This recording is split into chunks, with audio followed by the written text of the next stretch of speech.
Vəziyyət əlbəttə ki, bugünkü gündə operativ vəziyyət Ukraynanın xeyrinədir. Sahədə Ukrayna e, e, bəzi yerləri azad etməyə başlayıbdır. Daha doğrusu ruslardan. Yəni bir də son görüntüləri izlədinizsə, bu hansı ki Rus hərbi texnikası vurulan görüntüləri, bunlar hamısı bayraqlarla həyata keçirilir.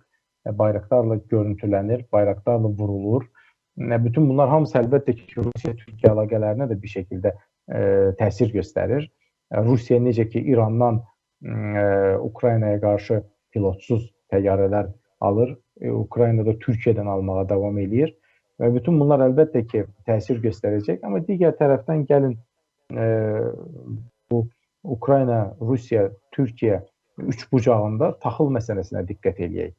Mənim diqqətimi çəkən bir məqam oldu ki, Ukrayna Rusiyanın taxıl sazişindən çıxarılmasını istəyir. Yəni, Türkiyə, Birləşmiş Millətlər Təşkilatı Afrika ölkələrinin taxıl ehtiyacını təmin eləsinlər, Rusiyanı yan keçərək. Amma digər tərəfdən də Rusiya deyir ki, mən özüm Afrika ölkələrinə birbaşa taxıl göndərəcəm və onların taxıl təminatını yerinə yetirəcəm. Belə bir açıqlama verdi. Hətta rəqəm də dedi, 35 min ton dedi, 40 min ton dedi. Amma Afrika ölkələrinin taxıl ehtiyacını ödəmək milyonlarca ton taxıldan bəhs edirik. Yəni, sadəcə keçən taxıl sazişində 30 milyon ton taxıl göndərildi Ukraynadan Afrika və Asiya ölkələrinə.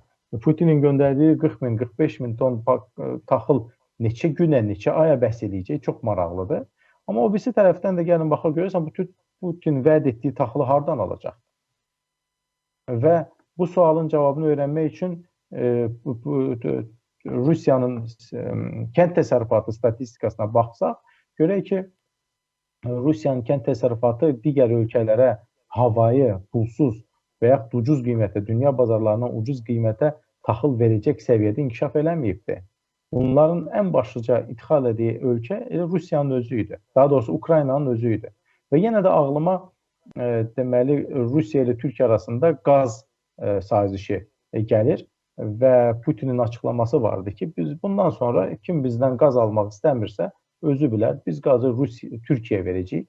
Türkiyədə bir hub kimi, qaz hubı kimi qazı ürəyi istədiyi ölkəyə öz məhsulu kimi paylaya bilər. Və bundan sonra Türkiyə ilə Rusiya arasında inşa edilmiş Türk boru hattı, deyən görüm nə idi onun adı? Turetski Patok, Türk akımı. Türk akımı 1, Türk akımı 2 bəli, boru xətlərinin aktuallığı daha da artdı. Hətta onların kapasitəsinin az olacağı təqdirdə Türk akımı 3 boru xəttinin inşa edilməsinin söhbətləri getməyə başladı. Bütün bunlar hamısı ağlıma nəyi gətirir? Görəsən Ukrayna ilə Rusiya arasında birbaşa taxıl əlaqəsi sazişi imzalanmayacaq təqdirdə Türkiyə taxıl hubuna çevrilə bilərmi? Yəni, Ukrayna taxılını Türkiyəyə verir, Türkiyə taxılı ixal edir.